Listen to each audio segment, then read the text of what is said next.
سلام، اینجا مدینه است. مدتی هست که جارچیان در کوچه های مدینه صحبت از یک حرکت عظیمی می کنند. به دستور رسول خدا نه تنها اهل مدینه که ساکنان شهرهای دیگه هم از آخرین حج پیامبر مطلع شدند تا همگی در رکاب پیامبر لبیک بگن. کاروان بزرگ حج با جمعیتی بالغ بر 70,000 نفر از مدینه خارج میشن که این جمعیت تا رسیدن به مکه و انجام اعمال حج به بیش از 120,000 نفر میرسه. بعد از هجرت پیامبر از مکه به مدینه این سومین باری هست که پیامبر خدا به مکه سفر میکنند و البته اولین حج تمتع پیامبر هست. بار اول در سال 8 هجری بعد از صلح حدیبیه به عنوان عمره وارد مکه شدند و طبق قراردادی که با مشرکین بسته بودند فوراً بازگشتند. دومین سفر پیامبر خدا به مکه در سال 9 هجری بود که به عنوان فتح مکه وارد این شهر شدند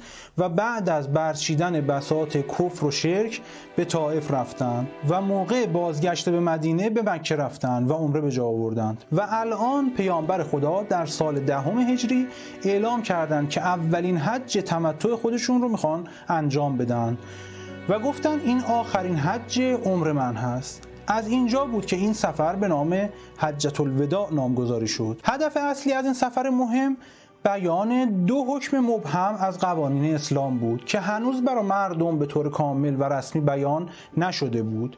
یکی مسئله حج و یکی مسئله ولایت و خلافت و جانشینی پیامبر اکرم. با ما در این سفر همراه باشین.